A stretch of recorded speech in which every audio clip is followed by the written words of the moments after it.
In this video, we will be looking at the 3 greatest playoff performances in NFL history, along with some surprising facts. Let's start the video.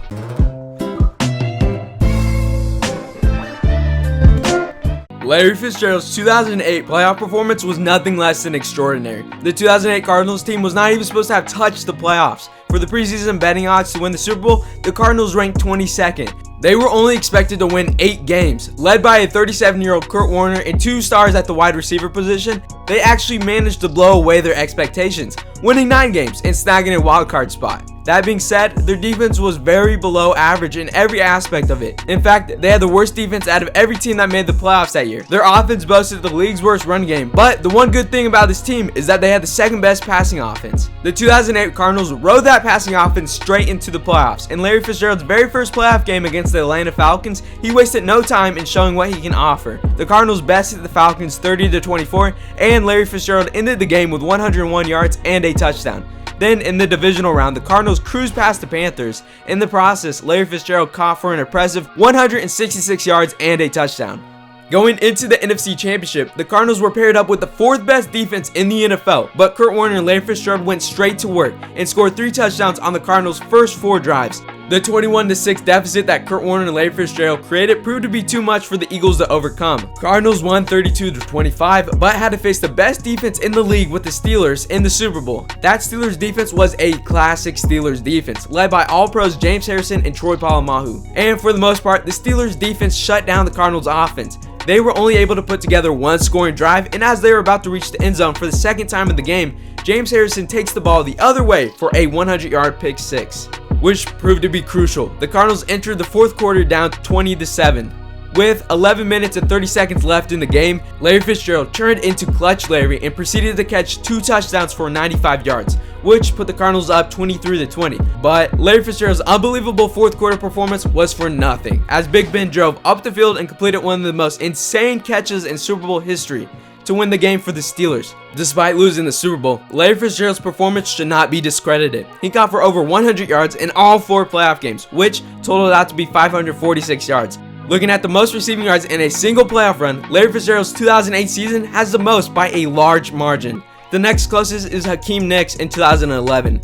Adding on top of that, he caught for 7 touchdowns, which is the most ever for a playoff run by a wide receiver. To truly put into perspective how impressive this is, in NFL history, there has been 35 players to catch for 100 yards in 2 straight games during a single playoff run. Of those 35, only 2 have caught 3 straight 100-yard games. Then, of those 2, only Larry Fitzgerald has caught for 4 straight 100-yard games, meaning in NFL history, Larry Fitzgerald is the only player to do what he did. On a team that had no business being in the playoffs with an offense that was very one-dimensional, Larry Fitzgerald had one of the greatest playoff performances of all time. Following that with another player that put his team on the back, Terrell Davis' 1997 season. The All-Pro running back rushed for 581 yards in 4 playoff games, along with rushing for 8 touchdowns. He averaged almost 150 yards per game and 2 touchdowns per game. He did this facing some of the best defenses the NFL had to offer. Terrell Davis played great in the first 2 playoff games for the Broncos as they moved past the Jaguars in the wildcard round and the Chiefs in the divisional.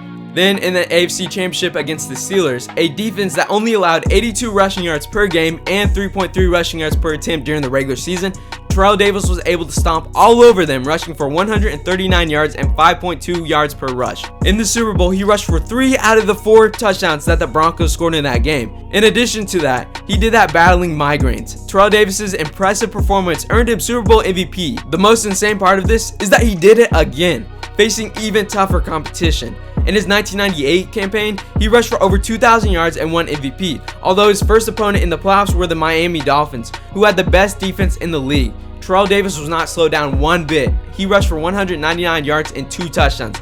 Then in the AFC Championship, the Broncos faced the second best defense in the NFL, the New York Jets. Surprisingly enough, the Jets head coach and the defensive coordinator knew a thing or two about coaching in the playoffs. Bill Parcells and Bill Belichick put together a great defense, but Terrell Davis was able to rush for 167 yards and 1 touchdown. With that performance, the Broncos were able to beat the Jets 23-10. Then in the Super Bowl, the Broncos faced the Falcons, who had the 4th best defense in the NFL. Adding into the game, the Falcons defense only allowed 1 100-yard rusher the entire season. That being said, Terrell Davis rushed for 102 yards against him. That helped snag the Broncos their second straight Super Bowl win. In Terrell Davis's 8 career playoff games, there was only one that he did not rush for at least 100 yards. Adding on top of that, in the 8 games, there was only one that he did not score at least 1 rushing touchdowns. If we take a look at the 6 players to rush for 1,000 yards in the playoffs during their careers, Terrell Davis ranks last. But if we reveal the games played, Terrell Davis played half the games of every other player to make the top 6. Along with that, he averaged 5.99 yards per attempt. That is insane. Terrell Davis played his best against the greatest opponents the league had to offer for 2 straight years, especially in 1998 when he rushed for over 400 yards against the first, second, and fourth best defenses in the league. Every time he went out on the field, he walked away as the best player. Of course, to win championships, you need great quarterback play. If we take a look at the top 10 playoff passer ratings in a single season in NFL history, the highest was Joe Montana's 1989 playoff run. He put up an unheard of 146.4 passer rating, which, for further understanding, the perfect passer rating is 158.3. So, Joe Montana nearly played perfect for his 3 playoff games that season. For even more context, the 2020 MVP Aaron Rodgers only put up a pass rating of 140 or more 2 times this season. He did that to the Falcons and Bears. The Falcons defense is not good and the Bears have a decent defense but is a shell of their former selves. So, Aaron Rodgers facing subpar defenses only did it twice this season. Joe Montana was able to achieve his 146.4 pass rating after 3 playoff games against some tough defenses. The 49ers' first playoff game that year was against the Minnesota Vikings, which that team was absolutely insane. That 1989 Vikings team recorded the second most sacks by a team of all time with 71. And not to mention, just the season before, the 1988 Vikings recorded the 9th most interceptions in a single season ever. That translated over into the 1989 season as they ranked first in the league in overall defense and ranked first in pass defense. To say this 1989 Vikings defense was great would be an understatement. Cool Joe was unfazed though, throwing for 241 yards, 4 touchdowns, and 0 interceptions. 49ers stomped the best defense in the league 41-13. Then in the NFC Championship, the 49ers beat the Rams handedly, 30-3. Joe Montana had another great game. Then, heading into the Super Bowl, the 49ers had to face the Broncos, which their defense allowed the fewest points in the league.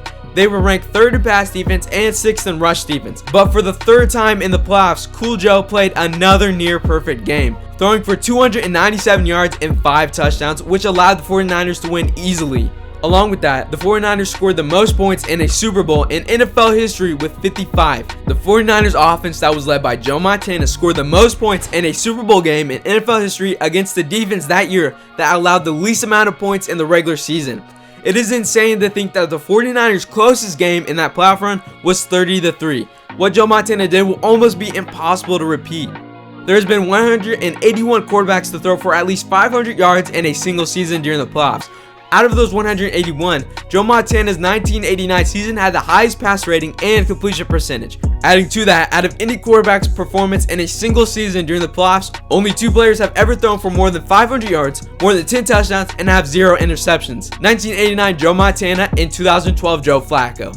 Joe Montana's 1989 playoff run has to be one of the greatest and most dominant quarterback performances of all time. I went to end the video with a question. What is the most impressive playoff performances that you remember? Also, if I didn't mention a player that you were thinking of, don't worry. Let me know down in the comments and I'll maybe make a follow-up to this video. Thank you for watching. If you enjoyed the video, make sure you leave a like and subscribe while you're down there. I post 2 times a week, so you do not want to miss out. Alright, I'll see you guys next time.